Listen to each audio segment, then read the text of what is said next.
you really need to unclog your arteries. You need to change your eating habits. You need to try to figure out why you're having stress.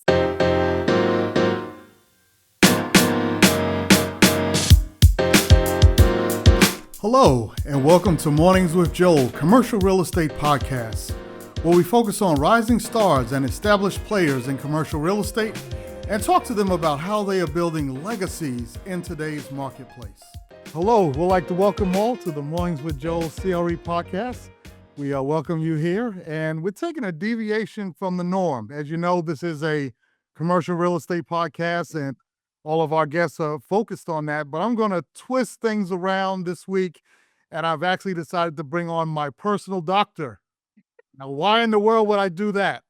Well, I'll tell you why. As you know, there is a lot of stress in the real estate space, and especially the commercial real estate space, where there's so many moving parts and so many factors that could actually derail a deal.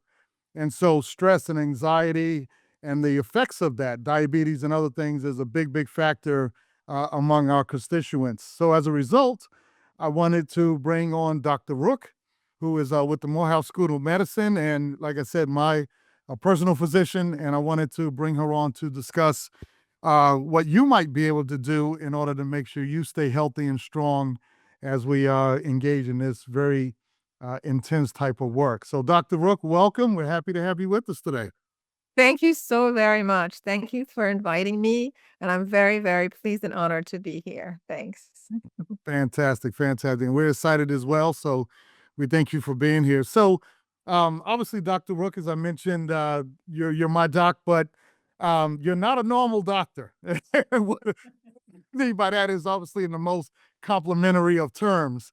Your specialty is more toward non-medicine, I guess you could say, and eating more of a plant-based lifestyle. So if you don't mind, before we dive into that, tell us, who you are, where you work, and why you kind of got into that line of work. Why did you gravitate toward health and nutrition? Well, actually, I'm doing lifestyle medicine.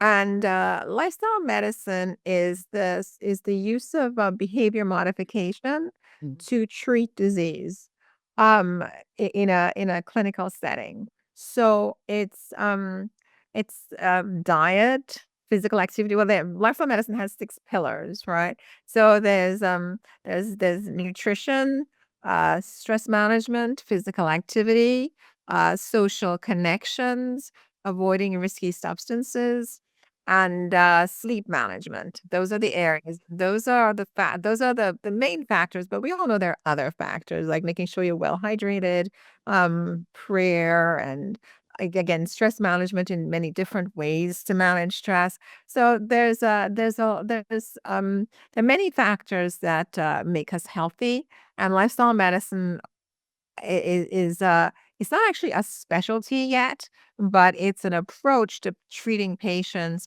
where you're not focused on just giving pharmaceutical medications, Mhm. although we can give you those medications if you need it. But the goal is, if we give it to you, is to help you to change your behaviors and the underlying causes of your health conditions, so that you will not need those medications for very long. Right. So it's getting healthier so that you're able to come off medications and to just to lead a healthy life, a naturally healthy life. Mhm. Yeah, and I think that's super ideal. That's one of the things that obviously attracted me to you. And ironically, just to give a little background for our audience, it was one of your clients and my attorney that actually wound up getting us together, because I noticed how his body had improved so much over the years because of a change in his lifestyle. And I thought he was just sick because he was losing so much weight and everything else, but his skin was clearing up too. And I was like, man, what is this guy doing? And you hesitate to ask about a person's personal health issues. But then I found out that it was a good thing. It was actually this type of medicine. And I don't think anybody likes popping pills. As you get older, you tend to pop more pills, and it's just pills on tops of pills. And this side effect produces that side effect. And then you got to fight that side. It just goes on and on. So I admire what you've done here, and all the 6 pillars that go into it. But why did you focus on that? Because a lot of doctors, they just strictly pop the pill and, just keep seeing me and keep popping pills till you drop dead. So why did you take a deviation from that? So I guess it's my personal health journey. When I was much younger, I was overweight and I had a horrible allergies. And this was in high school and junior high. I mean, I had good grades and I was an honor guard. And I was always terrified that if I don't know if you remember high school when you had to go up with the flag and all of those things. And I was one of those people. Mhm. And I was terrified that I would have, like, a sneezing attack or, when I was on the stage. So I started trying to figure out, like, what can I do to control these allergies? So it turned out I used to eat a lot of dairy, and I didn't actually even know there was a problem, because I would eat, like, not a pint, but, like, almost a half a gallon of butter almond Oh like boy, yeah, that put some weight on you. I read and read, and it says, "Well, if you dairy, increases all the congestion and the allergies." So I did, I cut out the dairy, and again, I used to eat a lot of dairy, cheese, ice cream, and when I cut all that out of my diet, just that, I noticed that all the allergies cleared up. Mm. I I lost weight much easier, of course, if you're not eating a pint of ice cream, of half a gallon of ice cream, you're gonna lose weight. But, so I lost weight and I felt so much better. So then I started thinking, well, maybe if I cut out other things, and then I started reading more about, I read a book called, Diet for a Small Planet, and how animal agriculture is so wasteful of our resources. And I started moving in that direction. And then so gradually I cut out all the animal products. It wasn't like this. So when patients come in and they think that I expect them to do everything overnight, no, it takes a while, but it's a process, it's a journey that you begin, and that you if you continue the journey, you will do very, very well. But, so I started that journey, and, so I noticed how much healthier I was. And with all the allergies I had, I had a sort of a moment when I realized how far I had come, because, Atlanta is, it's like a garden city, right? We have all these trees everywhere. I was standing in a parking lot and I went to pick up my car, and the windscreen of my car was yellow with pollen, and I could sit there and I could just, I could stand in front of the car and nothing. I could inhale the pollen. I was not sneezing and just going crazy, because I was no longer inflamed. When the pollen hit my mucous membranes, I wasn't getting a reaction. Yeah. That is sort of well, that's sort of the basis of many of the allergic reactions that we have. And it cleared right up everything else. It was in this parking lot, and I realized, my goodness, I could do this and nothing. I'm fine. And so this is my personal journey. And of course I became a physician, and I was, many times at night, when you're in the hospital on call, you're in a hospital full of people with diabetes, and they're different stages of illness. And I used to wonder, I wonder if all of these people knew that if they changed their eating habits, they wouldn't have this diabetes, they wouldn't be so sick. And so that was my motivation to go into preventive medicine. And then I realized that preventive medicine was mostly administration, you know, it's and vaccines and administration and those sorts of things. And it wasn't much nutrition, because physicians are not trained in nutrition. And so that is not our go to. We will say, "Oh, well, just go to the dietitian," and the dietitian, but dietitians are also not trained in using nutrition as treatment, right? So they can give you a diet if you have diabetes or so, but it's really not to eliminate the diabetes. It's really just to maintain your symptoms, something like the medications. And so I was always interested, because I was following my personal path of eating a healthier diet.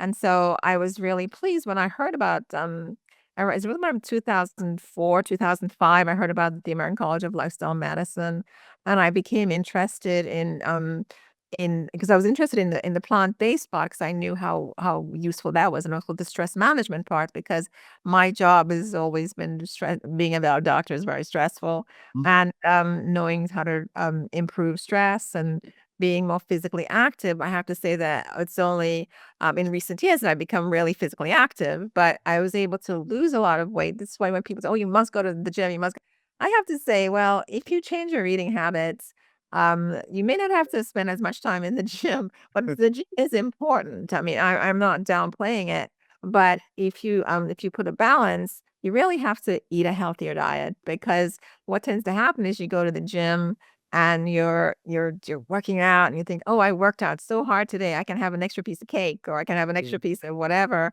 and you tend not to lose as Mhm. much weight. And there are all sorts of studies which show that just working out does not lead to weight loss, Yeah. right? So you have to add the 2, the diet and the exercise, and of course, other things like getting adequate sleep but if you're working out and you're eating a healthy diet, sleep becomes easier. Mhm.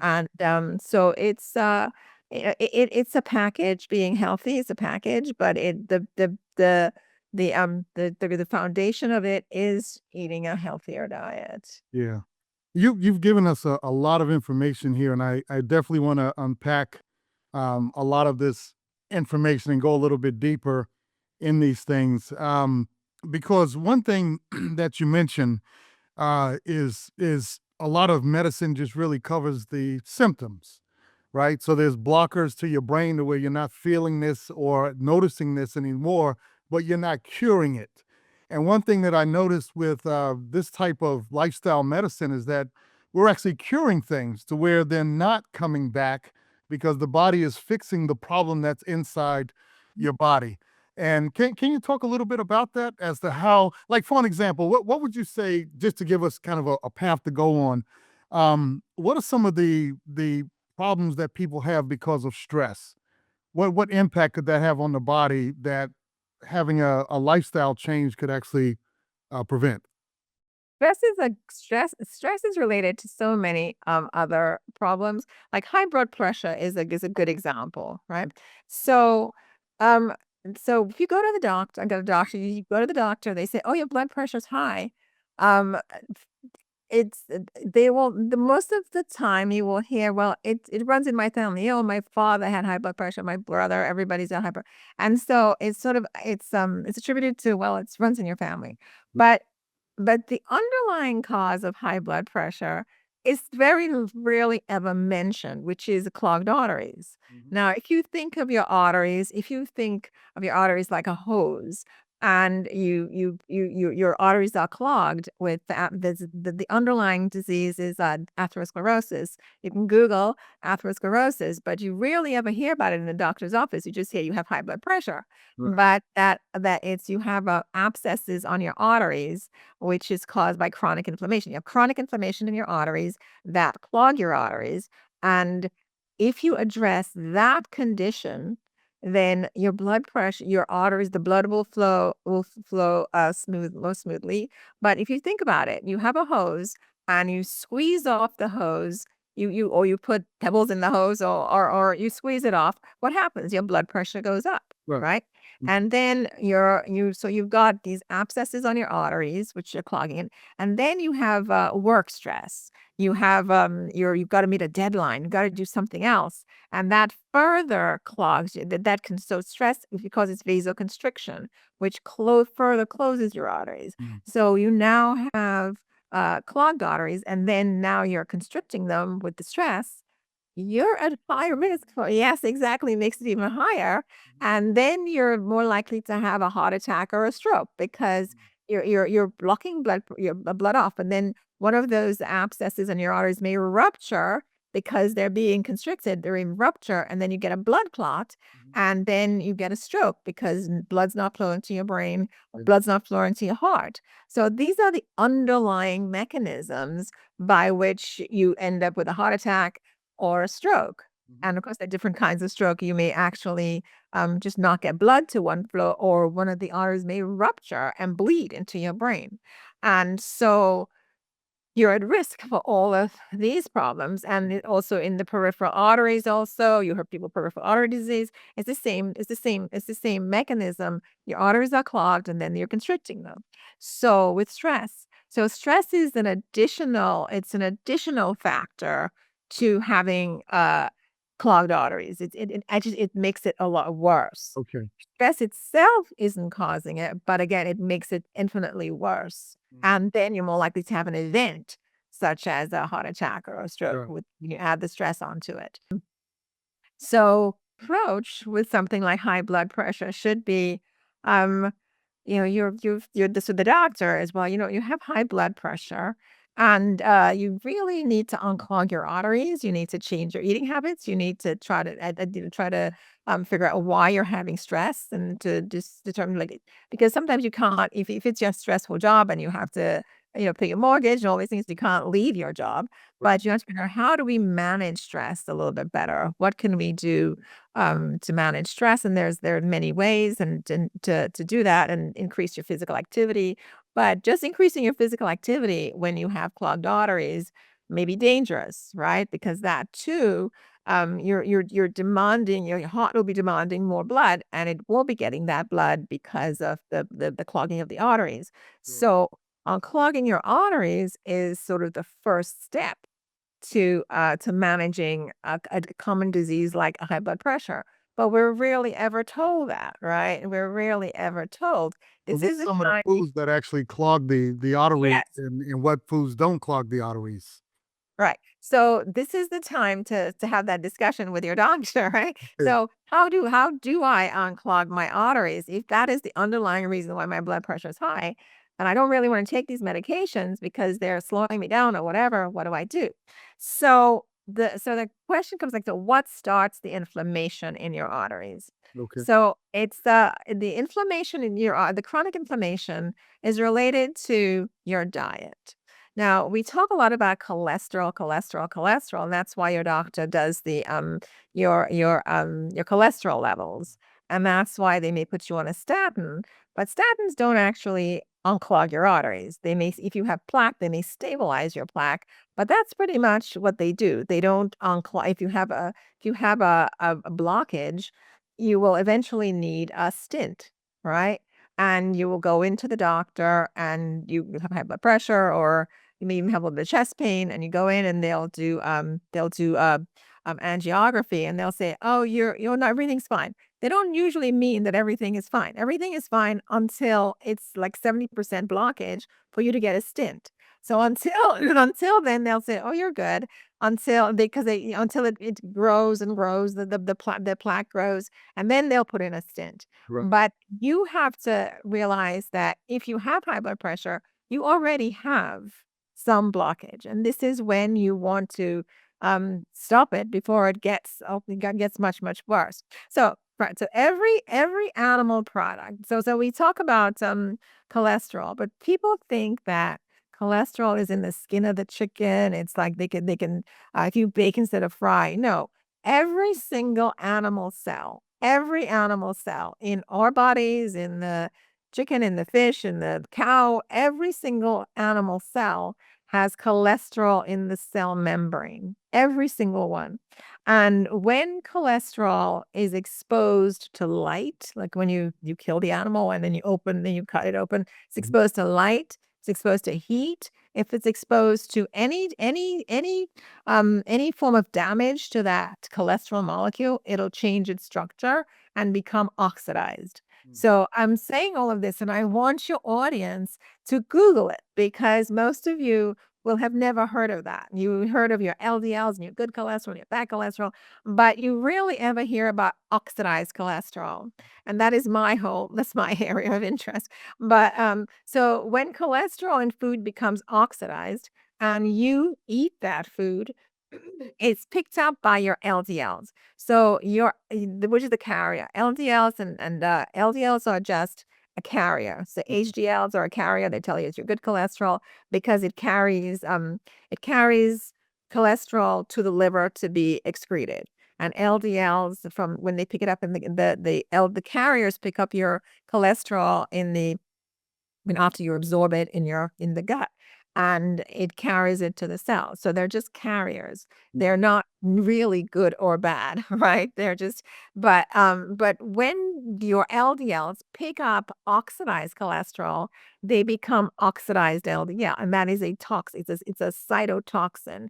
Cyto means that cyto in cell, and toxic mean, it's a poison. One of my patients said to me, "Stop saying toxin. Nobody knows what that means. Say poison." Okay. So it's cell poison.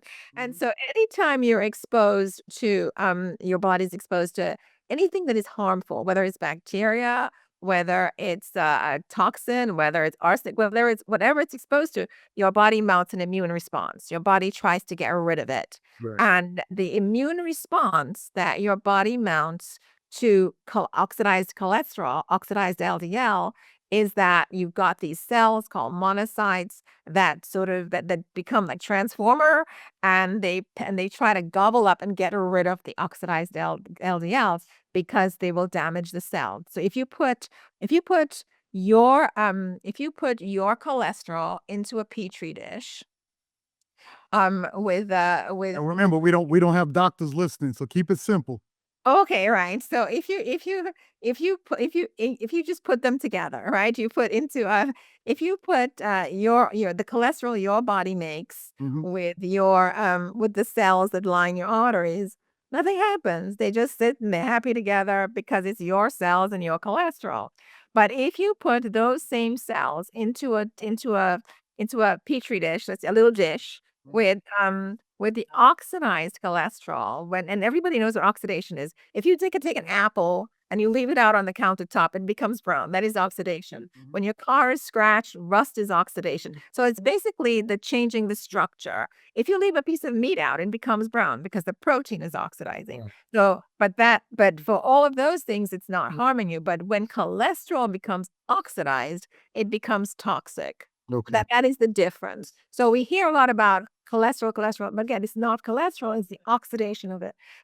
So when that oxidized cholesterol it comes into contact with the cells lining your arteries, those cells, an immune response, so your immune system kicks into gear, and it starts to gobble it up, and it starts to get white blood cells come, and it's trying to protect your body from it. Mhm. And that is what inflammation is. Inflammation is your body trying to protect itself Mhm. from something that is toxic.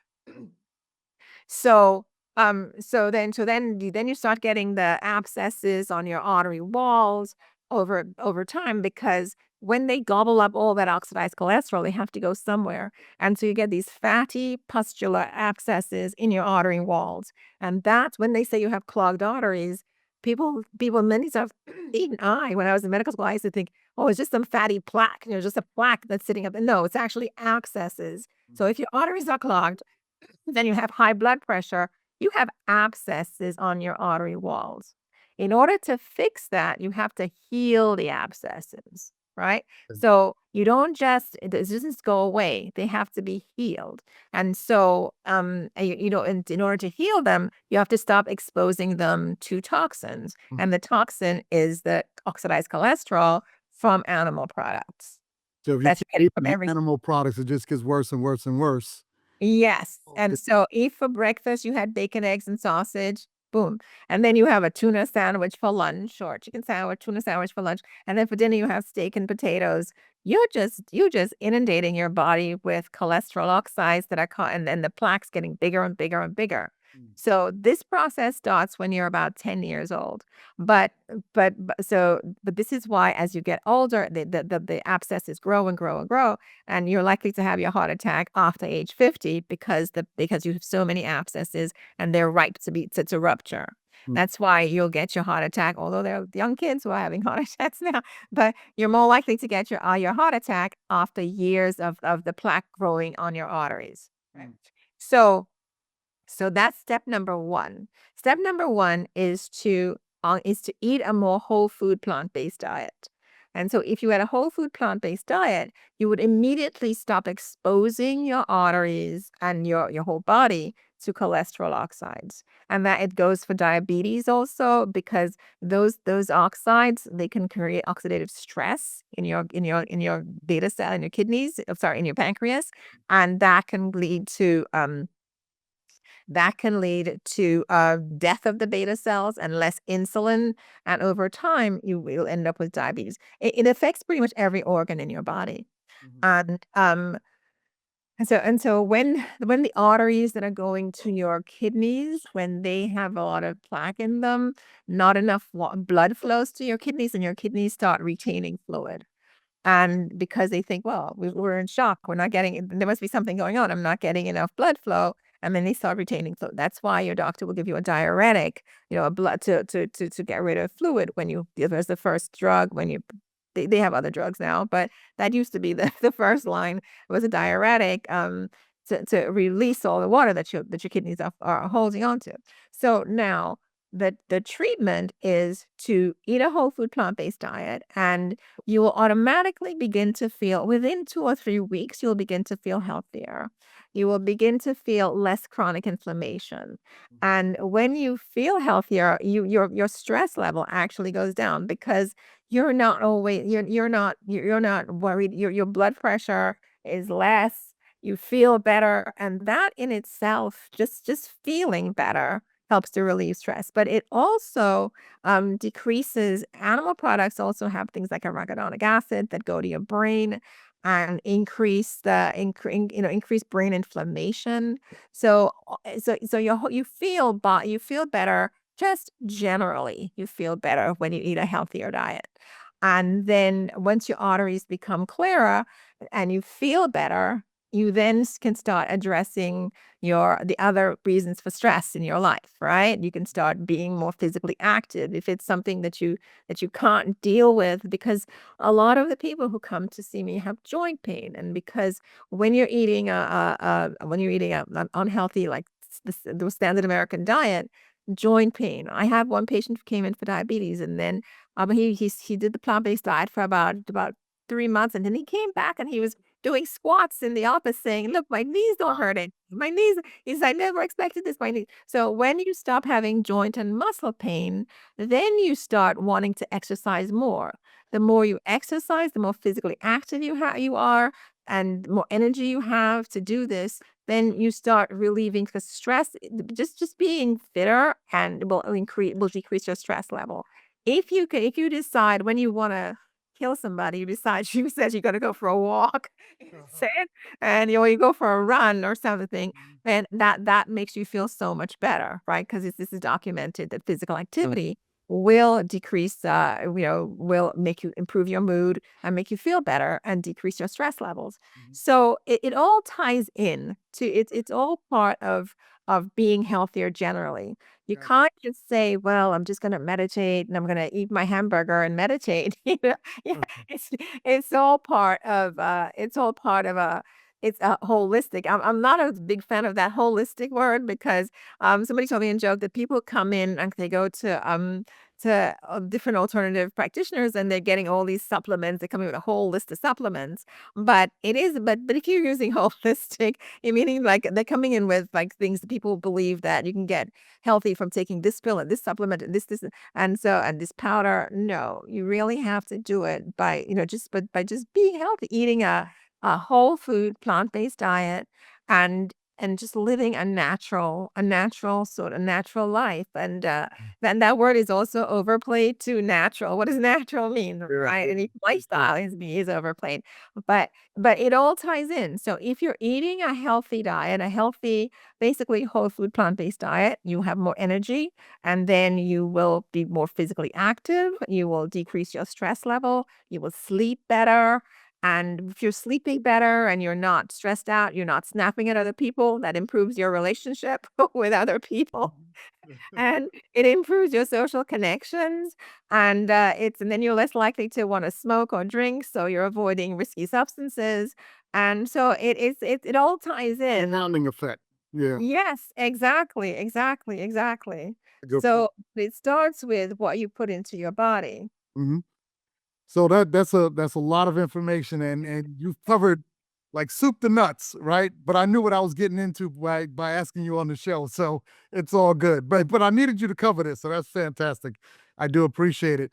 I do want to discuss one thing though, because when people hear about this, they often say, "Oh well, I'm doing the paleo diet, or I'm doing this diet, and I'm doing that diet. What kind of diet is that?" And they kind of lump it together into like a diet. Like, well, I'm not going to eat bread. I'm just going to eat meat, and that's a diet. So, can you help people explain? And the Morning for Joel CRE Podcast is sponsored by ImpactMask.com. That's M as in Mary, ImpactMask.com. The world's most breathable mask that has 99% efficacy, which is higher than an N95 mask, and it won't fog your glasses. Check out the science behind these incredible masks at ImpactMask.com. Right? This is much grander than that, much bigger than that. Let me give you the floor to just explain it, because I hear that a lot. When you're on that plant-based diet, but I see people, I like the whoever diet, right? What are they missing and what are they not understanding, that this isn't really a diet at all? So this is a lifestyle change because it really requires you to change how you view, how you view your life in general. And it goes to core beliefs about food. It goes to core beliefs about how we live. It goes to your core beliefs, and those things begin to change as when you change your eating habits, and that's why it's your whole lifestyle and how you view other people, how you view the world. So it's not a diet per se, and that's why I don't use the word vegan, because people are going, "Oh, just a vegan diet, right?" Or it's just or vegetarian diet. Those are belief systems, right? So the veganism is about not harming animals, and that's again very very commendable. But Oreo cookies are vegan, and you have a lot of and a lot Yeah, of like vegan, yeah. all the vegan butter and all the vegan, and so but you're not really being true to what your body is designed to truly eat. Mhm. So if you think about what is it that you're designed to eat, what if you look at your anatomy, your our teeth are the same as frugivores, so the animals that eat more fruits and vegetables, and we don't have canines, we don't have the sharp teeth, we don't have claws. So you have people who are doing the carnivore diet and the paleo diet, and if you look at and so and they're it's so they're doing because they think some are carnivores and it makes them healthier. There's a famous study where I know the carnivore diet is quite popular now, but you're hearing people who are doing it, and they're reporting the constipation, all the health problems. A diet should not be giving you those problems, right? So that's why it's a diet. So but so you're not designed to jump on a cow and bring it down. You cannot do that. Therefore, you're not a carnivore. You have a belief system that that is what you should be eating. And but it's not actually, your physiology is not suited to that. And when you eat foods that you're not physiologically suited to, then you get diseases. You don't feel well. You have diabetes and high blood pressure and all of these other problems. So that's why it's not a diet, but it's also not a diet because it involves you know basically, again, it involves your meals. So it's what you're putting into your body, but it's a different way of looking at food and food production and your life. Yeah. Is is that good enough No, answer? no, no. That's a good answer. Yeah, because again, like you said, some people say, "Well, that's just a vegan diet." I choose to do the carnivore diet or whatever it is, but that's a problem because it really is a lifestyle, which is why I appreciate what you were saying about the six pillars, because it's not even just eating; it's all those other things. But if you eat right, all those other things fall into place because you feel like getting out and exercising and doing those other things. So I certainly appreciate that. You know what? You brought up something, and I just want to do this just for the sake of the audience. The idea here in America is that a hearty breakfast is bacon and eggs, in the morning, right? Or ham and sausage or something like that. And you mentioned one time that there was a very interesting study as to why that belief system is here. Why is it that Americans feel that a hearty breakfast is bacon, egg, and cheese or whatever? So it's actually it's really interesting. So there's a Google, you all should Google everything I tell you. So to Google Edward Bernays. Edward Bernays is Sigmund Freud's nephew. Yeah, his nephew. And he actually wrote a book called Propaganda, right? And so he used Sigmund Freud's sort of the psychoanalysis, and he should try to study and understand people.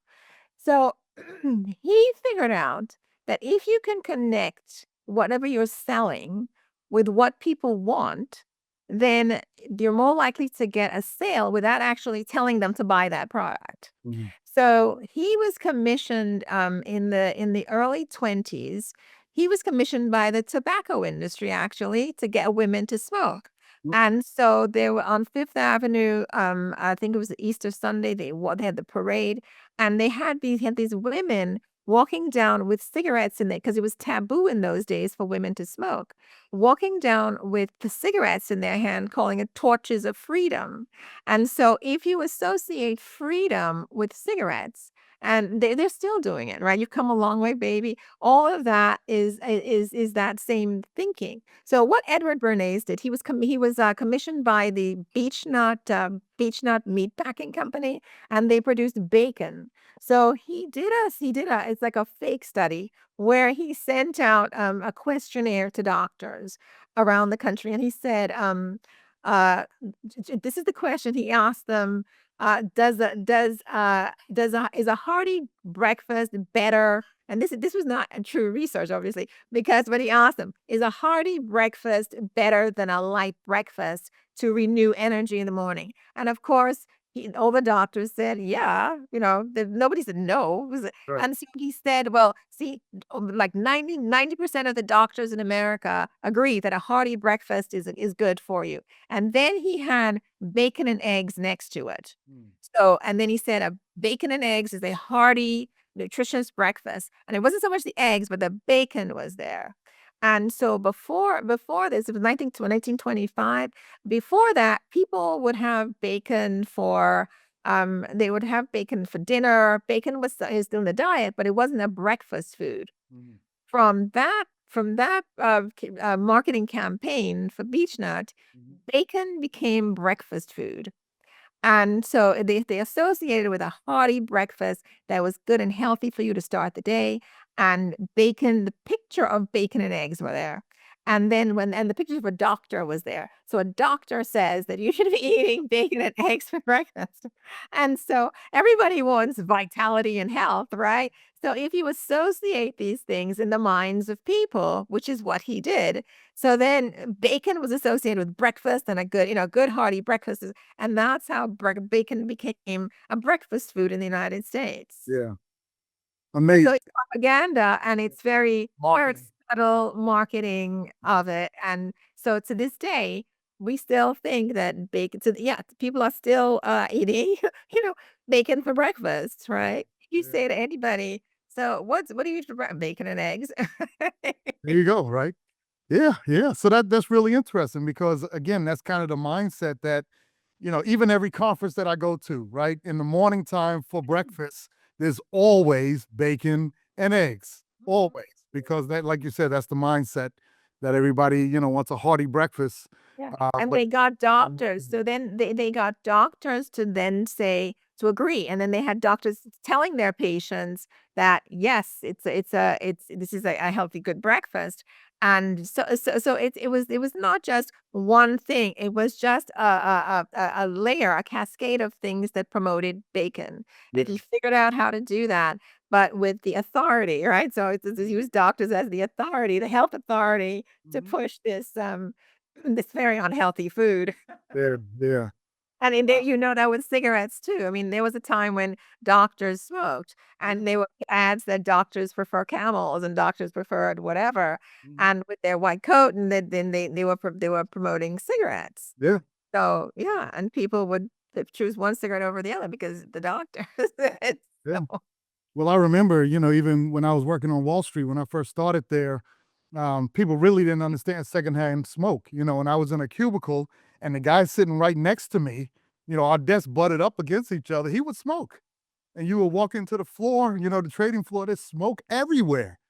You go home and your coat full of smoke because everybody just smoked in the office. This was true in doctors' offices too. So Wow. in the doctor's lounge of a hospital, somebody was remarking. There was an article about that recently, and he was saying that this is an older doctor, obviously, and he was saying if you could not walk into the doctor's lounge, it was just you couldn't see anybody because of the smoke in the doctor's lounge. And of course, now because of the campaign and the marketing against smoking, and because in 1964 the Surgeon General's report. That's when that smoking cessation program started. And there were 7,000 studies showing that smoking was associated with cancer, emphysema, all of these health problems Mhm. before that Surgeon General report.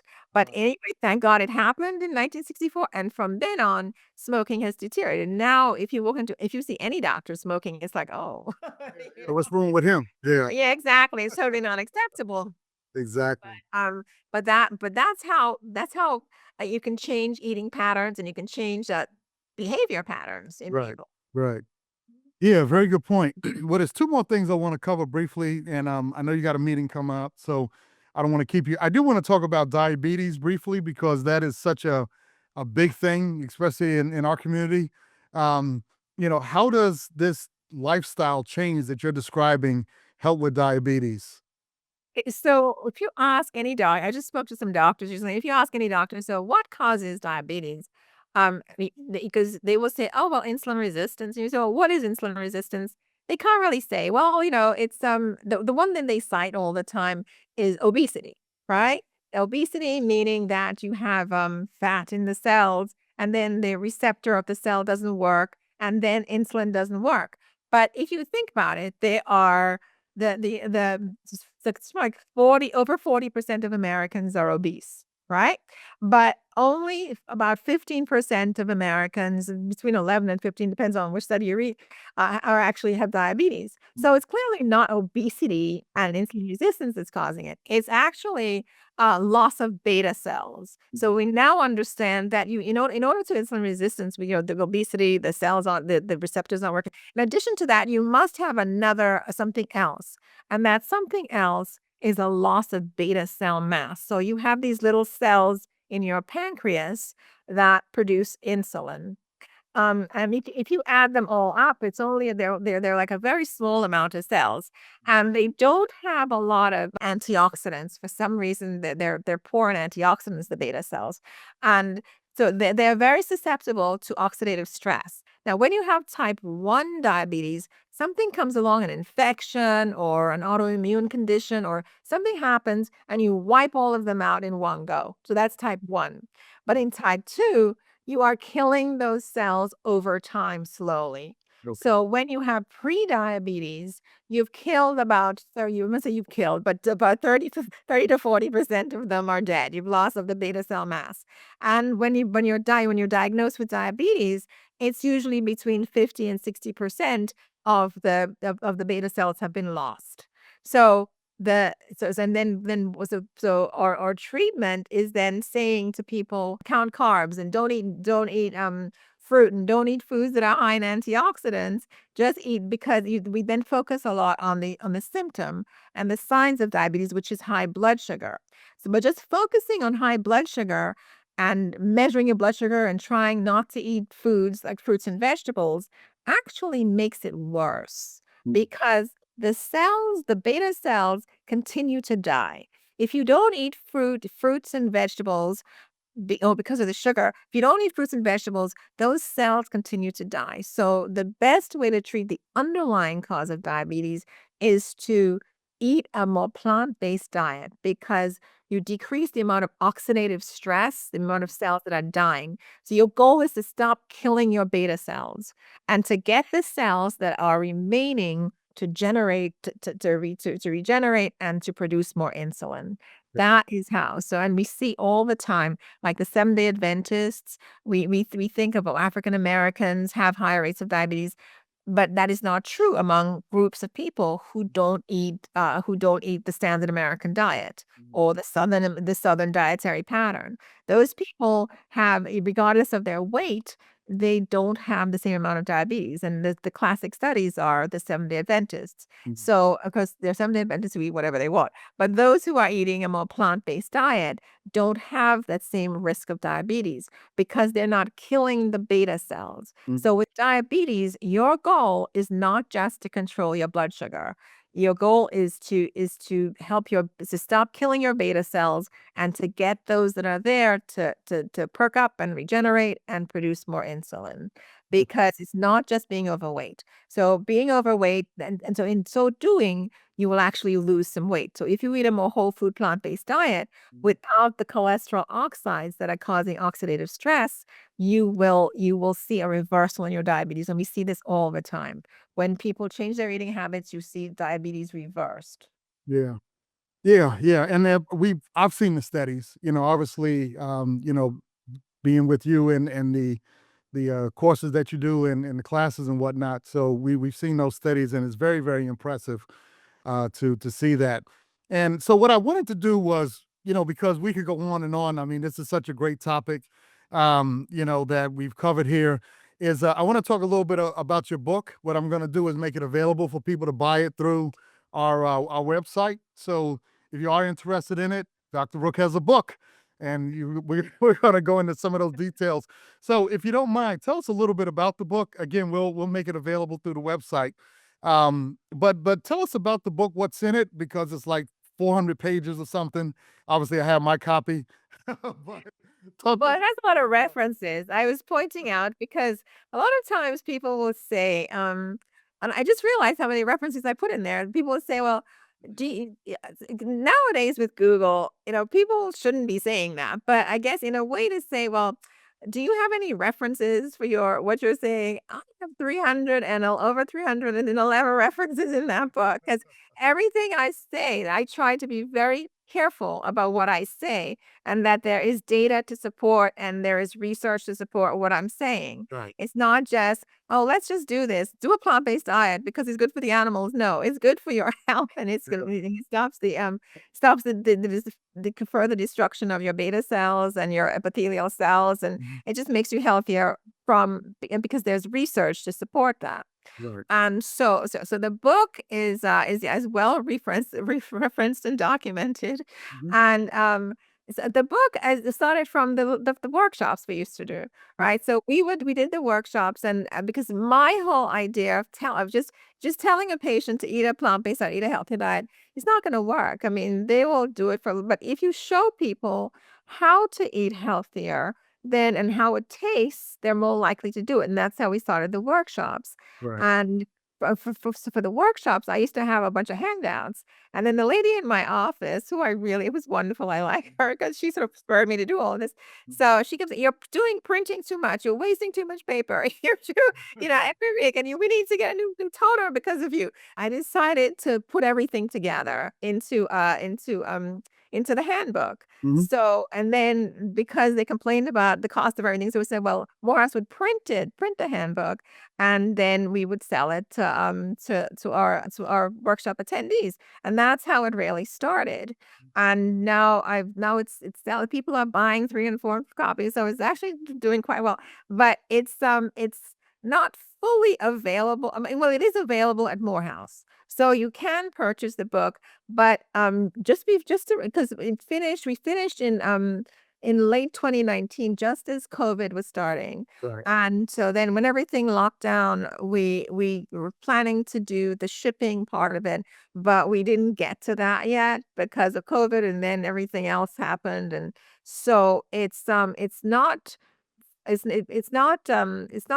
well, it's easy to do, right? It's easy to simply get it shipped because Morehouse, a lady in the administrative services who prints it, she says, "It's not a problem. Just tell me what to do. Just tell me, but it's just that we haven't had time to do it."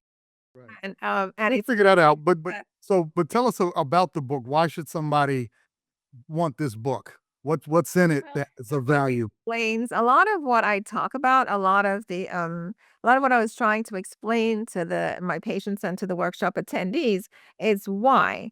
because it's one thing to say, here, eat this diet or take this diet, and you're gonna say, well, you'll do it for a couple weeks. It's not so bad, and then you'll go back to doing whatever you were doing before because you don't understand why you're making the change. Right. But if you understand why you're doing it, you're more likely to sustain it because you remember, well, I don't want to clog my arteries and I don't want to, so, and how it plugs, so you don't want to, so that's why that first part of the book is on is on disease mechanisms, on how the food affects your health. And then there's a section on protein and getting your nutrients. I have tables on how to get your iron, how to get your calcium, because when people adopt a plant-based diet, they start to worry, well, am I getting my nutrients? Am I getting, because we've been so Or am I getting indoctrinated. my protein? You hear that all Yes, the exactly. time. You're not going to Protein, get no protein. iron. As we were talking about proteins and things like that, people always tell me, well, if I don't eat animals, I'm not going to get my protein. And my response is always, the strongest, healthiest animals in the world don't eat meat. Hippopotamuses, bulls, cows. I mean, I could go on and on. These animals don't eat meat, and yet and still they're very healthy and strong. You agree with Well, this? look at it. Yeah, look at an elephant. I mean, elephant is one of the largest animals. Giraffe, they don't eat meat. But there's the strongest man in the world. There's a interesting movie called The Game Changers that I recommend to everybody. And it's the strongest man in the world. He's lifting, and they say, um, well, I have to, this is how the question they ask is like, how do you become strong as an ox? So, yeah, and he says, well, did you ever see an ox eating meat? That, this question about it. You don't see oxen eating meat. Mhm. And we always talk about being as strong as an ox. So, so it's so we think that we need to eat protein to build muscle. But I was just explaining that that the bodybuilders who are eating lots of protein actually have a 34% higher risk of, did I say this earlier before? Yeah. In this part, I didn't say that. Okay, It is. sorry, I'm messing it up. Oh, go ahead, keep going. Right. So bodybuilders who are eating a high protein, well, they're also taking a lot of supplements in there, Right. but bodybuilders have a 34% higher risk of death from all causes Mm. compared to the general public, compared to age-matched men in the general public, because because they tend to eat a lot more meat and they tend to take a lot more supplements. So this notion that you have to eat meat to make muscle is not only is wrong, it's dangerous. Yeah. I have an old diagram on B12 and how to make sure you're getting enough B12 and how B12 works. Yeah. And so even when you're eating meat, there was the Framingham Offspring study a few years ago found that meat eaters are just as deficient in B12 because they're taking antacids, block B12 absorption. Some medications like metformin block B12 absorption. So even if you're eating meat, you may not be getting sufficient amounts of B12. Mhm. So all of that I put into there about, because B12 is protein, and B12 are the two big, the big concerns. And Yeah. then I'm getting enough calcium, and I must eat milk for calcium. Do you hear? So there's a section in the book that discusses how do you get your nutrients. Mhm. And then there's another section that's like how do you put together a whole food plant-based diet? What is it that and then there was a section on cost. So I'm sure the cost section is probably outdated now Yeah. because things are more expensive. But so because it's another concern that people raise is, oh, it's so expensive to eat healthy. It's so expensive. And no, it's actually much less expensive to eat a healthy diet Yeah. because you're not eating the most expensive things in the store, which is the eggs and the chicken and those things. And then there's always somebody in our class who says, and also you don't have to spend so much money on copays and drugs and Right. Right. Right, Exactly. of expenses that you have when you eat a more meat-based diet. Mhm. So, yeah, so the book has all of this in it, and then it has recipes.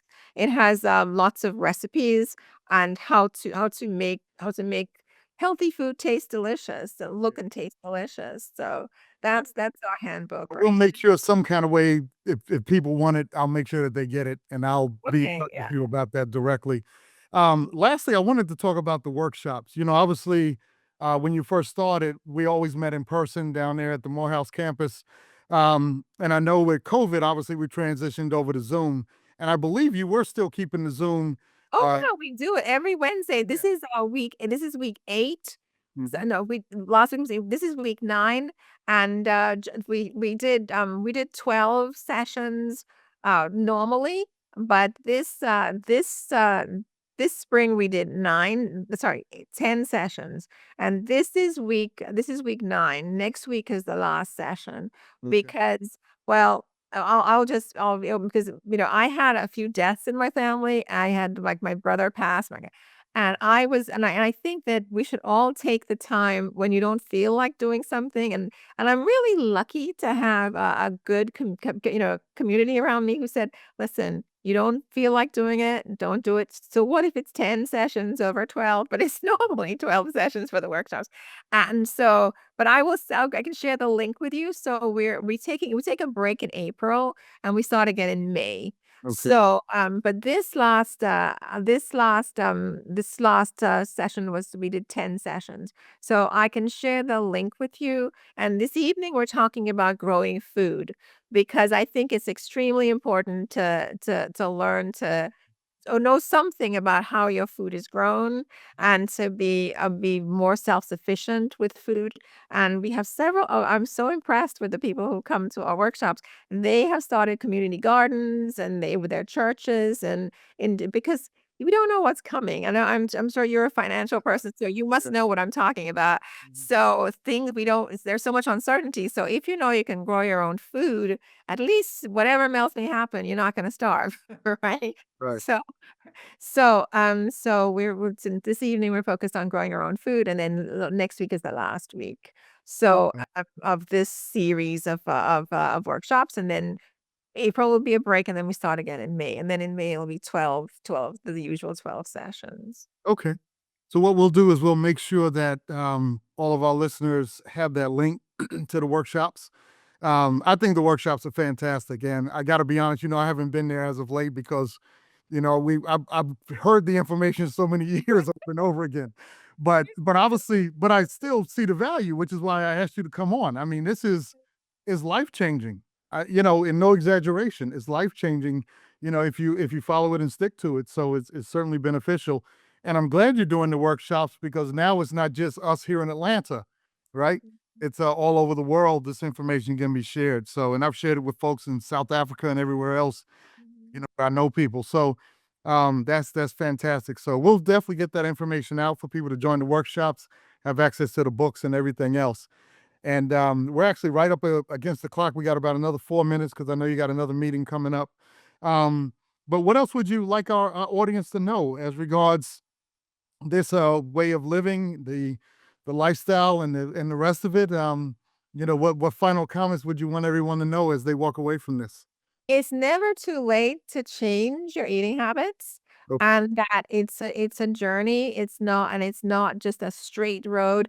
It's a journey you take. So if you get started, they're gonna have days when you're not gonna be fully doing what it is you think you should be doing, but stay on track, and you will see the benefits. Okay. All right. Fantastic. Fantastic. All right. Well, Jennifer, hang tight. Let me close out the show. I want to thank you all for being here with us today. I don't know about you, but I've known Dr. Rooke for years, and I still thoroughly enjoy this show that we had today. Great information, very, very informative. I'm sure you have found it to be that way as well. Please check out her workshops. They are very, very good. You'll get a lot of very valuable information. And I strongly encourage you to buy the book as well, because it will keep you re engaged to what you're trying to achieve. And what's that?